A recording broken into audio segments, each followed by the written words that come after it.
Hello students, in today's class we are going to see the primary key for entity set. Basically, we have already seen the basic things regarding your relational database management systems. Okay, we have seen what is entity, what is entity sets. Okay, what are the different component of your RDBMS. Okay, and we had an overall discussion of your RDBMS and in our previous classes. Okay, in this class, what we are going to do is that we are going to learn about primary key for an entity set and why it is required in case of a database management system. Okay, now as you all know that the primary key in a DBMS, what it is going to do is that the primary key provides a way to specify how entities and relations are distinguished.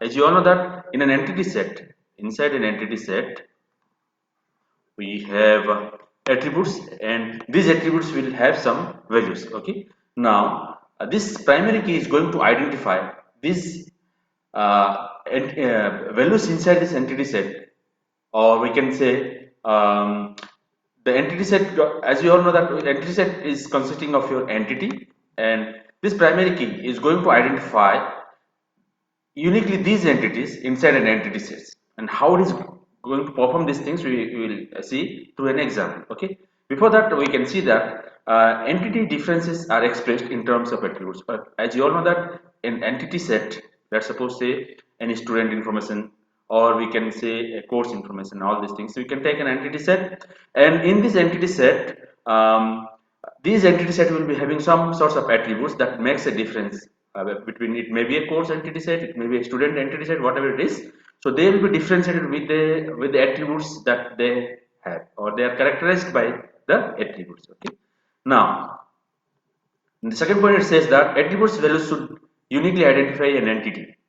Okay, that it should be like that. Okay, as you all know that entity is present inside an entity set, it should uniquely identify an entity, and redundant values inside your entity is not allowed. Okay, now the last thing that we are going to discuss is your definition for your primary key.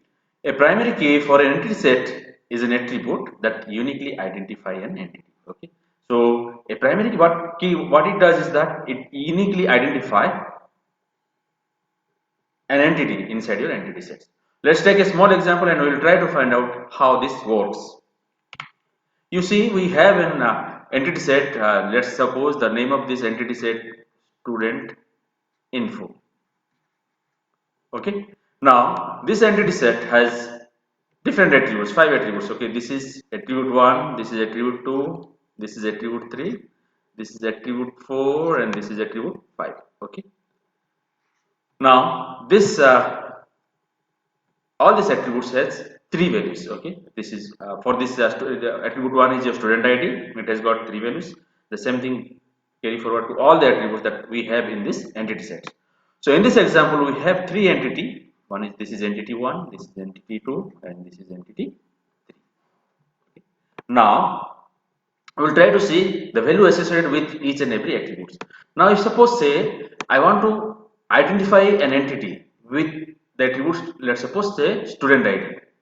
So if I say student id 1, it uniquely identify entity 1. If I say student id 2, it uniquely identify entity 2. If I say student id 3, it's uniquely identify entity 3. So that means there is no repetition of your student id in this case. So once I pronounce the student id 1, it never give me a result more than one value. So that more than one entity associated with this entity set. So this student id uniquely identifies this all this entity in this entity set. So this can be considered as your primary key. Okay, next comes to this attribute, that is your roll number. If I say roll number 11, it also identifies entity 1. When I speak about 12, it also identifies entity 2. If I speak 13, it identifies entity 3. So this also can be considered as your primary key because there is no repetition of these values. First thing is that. Second thing is that Each and every value associated with these attributes uniquely identifies entity inside the entity set. But sometimes, because now you consider about the attribute 3, okay, 3 and 4. Now the first name is your Tom. Let's suppose with the name Tom, there exist many. There may be lot of Toms available in the market. So first name cannot be considered as your primary key because there is a chance that may not be uniquely identify an entity inside your entity set because there will be many more terms will be available because the type this for the timing the table is short, so I have considered 3 entries here. So if I go for many entries, then there may be a repetition of this thing, so that is not going to identify this entity uniquely. So we cannot consider first name as our primary key. Same thing goes to your fourth attribute last name. We cannot consider last name as your primary key, but the last attribute that we have is your email. Email can also be considered as your primary key because each and every student will have one email ID and that will uniquely identify an student. So this can also be considered as your primary key. So if you just take a summary of this table, we have 3 primary key and those primary keys are attribute 1, attribute 2 and attribute 5. So we can consider any one of these attribute as our primary key. So according to definition what it says, a primary key is an attribute that uniquely identify an entity in an entity set. So in this example we have 3 attributes that can be considered as your primary key. So together all this primary key is going to create your candidate key. Okay. Now what? But in an entity set, we will have only one primary key.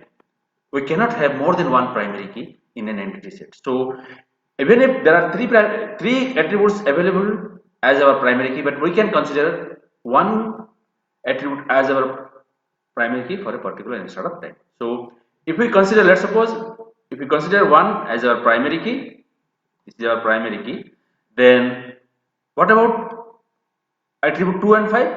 Attribute 2 and 5 will be considered as your alternate key. Okay, so a candidate key is what? A superset of primary keys, and this from we can consider, we can take any attribute from this candidate key and consider it our primary key.